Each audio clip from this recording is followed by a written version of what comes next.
Salut la compagnie, c'est Jules Melon et aujourd'hui dans un ciné critique, à la sortie du cinéma, dans la Melon Mobile, je vais vous parler d'un film de science-fiction français. Et oui, beaucoup de gens en ont parlé ces derniers jours, certains collègues youtubeurs d'ailleurs. Alors malheureusement, quand cette vidéo sera publiée, ce sera mardi et j'ai peur qu'il ne soit pas là en deuxième semaine, mais quand même, je voulais en causer de ce Dernier voyage, tel est ce titre du premier film réalisé, long métrage, attention, par Romain Quirault, adapté d'un de ses courts-métrages d'ailleurs qui avait pratiquement le même titre, Le Dernier voyage de Paul W.R. Paul W.R. étant le nom du héros de ce brûlot, interprété par Hugo Becker. À ses côtés, nous avons Paul Ami, la jeune Lia Oussadit Lessert et quelques caméos second rôle, plus ou moins importants, assez prestigieux, puisque nous avons Jean Reno, quand même, Philippe Catherine dans le rôle d'un animateur radio, et aussi Bruno Locher. Voilà. Et évidemment, c'est un métrage qui m'emballait d'avance, parce que voici une proposition de cinéma assez, on va dire, originale, du moins, présentée en salle et suffisamment distribuée pour qu'on le voit. Je suis donc allé me faire cette petite séance en ce lundi après-midi, malgré des circonstances particulières me concernant, mais bon, j'ai eu envie de me changer les idées. Et est-ce que j'ai regretté? Je vais vous dire ça dans quelques instants. D'abord, petit synopsis, on est dans un avenir proche, un monde post-apocalyptique en France. On voit la tour Eiffel renversée au début. Et oui, c'est un petit peu à la Mad Max, quoi. Il n'y a plus d'eau, la fin du monde est proche, puisqu'une grosse lune rouge s'apprête à entrer en collision avec la Terre. On ne sait pas trop pourquoi, parce qu'elle est là depuis quelques années, et puis d'un seul coup, elle change de trajectoire et elle va visiblement percuter notre planète, alors que depuis un certain temps, les hommes ont essayé d'extraire, son énergie, appelée le Lumina, c'est ça. Peut-être en ont-ils abusé, les hommes, de cette lune rouge et qu'elle vient se venger. Bon, c'est un peu le message écologique du film, quelque part. Et donc on va suivre un homme prénommé Paul, qui s'avère être un astronaute qui a abandonné une mission alors qu'il était peut-être le dernier espoir. Pourquoi pas? On voit qu'il entretient une relation particulière avec son grand frère et son père, ce dernier étant joué par Jean Reno, par rapport à des souvenirs flashbacks où on les voit enfants, les deux gamins, et le père un peu moins vieux mais à peine vieilli finalement dans le film. C'est bizarre, mais bon, pourquoi pas. Voilà, compliqué après la mort de la maman, et bref. Et donc sur ce périple, sorte de road trip, une fuite, voilà, on ne sait où, il a une idée, une image de forêt, il veut retrouver une forêt, peut-être un espoir de vie, là où il n'y a plus de verdure et plus de pluie. Paul va rencontrer par exemple une jeune adolescente qui s'appelle Elma et qui va l'accompagner, et donc forcément ils vont essayer ensemble de fuir le gouvernement, on ne sait pas trop, parce qu'on essaye de le retrouver, Paul, pour qu'il puisse vraiment mener à bien sa mission un petit peu contraint et forcé. Bon, principe comme ça assez intéressant, c'est un film particulier. Beaucoup de gens ont dit ouais, c'est une sorte de film à l'américaine, à la française. Ouais, oui, c'est inspiré clairement par Mad Max, voilà, Blade Runner un peu avec les voitures, voilà. Le cinquième élément aussi, j'y ai pensé, avec cette planète qui approche, la fin du monde potentielle, et aussi Star Wars pour quelques droïdes, cyborgs, on ne sait pas trop, représentant les forces de l'ordre. Et voilà. Mais est-ce que c'est un film, un blockbuster à l'américaine, à la sauce française, SF et tout? Moi, je qualifie ce métrage plus comme une œuvre d'auteur. C'est assez psychologique, c'est intimiste, tout en nous proposant un bel univers.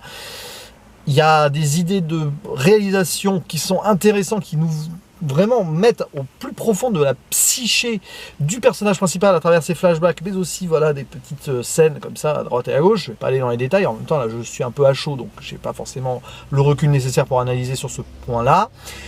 Et j'ai envie de dire que le scénario et le déroulé du truc presque paraît secondaire, on voit à peu près l'idée. C'est l'histoire, alors je vais essayer d'interpréter comme ça, d'une fuite en avant par rapport à des souvenirs du passé qui menaient vers une vision du futur. Mais à un moment, c'est un peu cyclique. Et où va-t-on? Ne serait-ce pas des chimères au final? Cette histoire familiale, cette perte du passé, courir après un deuil peut-être, ou un nouvel espoir. Dit comme ça, c'est très philosophique, ce film l'est. Et là-dessus, il te fait cogiter. Il y a des défauts, cependant, clairement.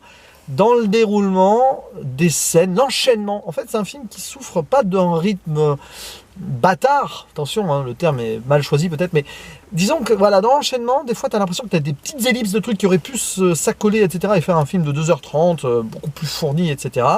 Il y a une petite frustration pour ma part là-dessus, parce que l'univers s'installe, les personnages et tout, puis d'un seul coup, pouf, on avance, etc.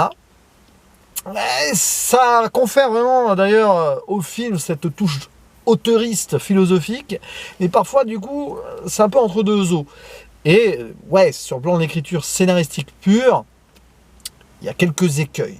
Par contre, il y a une finalité qui m'a plu, même si en fait, c'est en deux temps. Le final est en deux temps. À un moment, il y a un duel. Il y a un côté western dans le film aussi. Clairement, il y a une référence. À un moment, on voit une sorte de cimetière avec des croix. C'est un peu l'homme des hautes plaines et tout. Hein. Enfin, voilà. Ou Mon nom est personne. Enfin, des trucs comme ça. Là, je crois que je mélange les deux films. Mais enfin, il y a quelque chose. Voilà. Mais, ouais. Enfin, ouais. Il y a quelque chose que j'ai vu récemment dans un western. Je crois que c'est l'homme des hautes plaines. Hein. Corrigez-moi en commentaire si vous voyez la référence. Donc, il y a vraiment quelque chose là-dessus. Mais il manque aussi un truc. C'est dommage. C'est dommage. On voit que c'est un premier métrage, que c'est adapté d'un court métrage. On sent que c'est adapté. Voilà, on a le court métrage, on le voit, l'idée là, le squelette est là, et puis on a essayé de. Enfin, Romain Quiro a rajouté des scènes, etc. Et parfois ça marche, parfois ça marche pas. Alors la relation entre Paul WR, ça me fait marrer. Est-ce que c'est une petite, je sais pas si c'est une sorte de clin d'œil à Paul W.S. Anderson. Je vois pas pourquoi, mais bon, ça m'a fait marrer. J'y pensé plusieurs fois. Voilà, la relation que Paul a avec cette jeune adolescente. La rencontre est très intéressante. Disons qu'il y a un build-up entre les deux qui est parfois un petit peu bizarre parce que ça passe un peu du rien au tout, ou presque, et ça va trop vite. C'est là où je parlais d'ellipse sur l'écriture et l'enchaînement des choses. Mais c'est assez touchant quand même. Voilà, il y a un duo qui se forme et qui, même si c'est poussif sur certains points, bah, sur la finalité, il y a quelque chose qui marque. Et donc il y a un premier final western, sans en dire plus. Mais bon, il est là. Et qui m'a un petit peu laissé sur sa fin parce qu'à un moment il y a un truc qui est complètement surréaliste. Enfin voilà, ça fait partie de ces genres de choses. Voilà, normalement les personnages devraient mourir, mais non, hein, voilà, parce qu'il faut qu'il y ait une vraie fin, quoi. Et puis il y a une deuxième couche de fin, le grand acte final. Sur le moment, je me dis mais pourquoi? C'est pas logique. Mais en fait, si, c'est très très logique.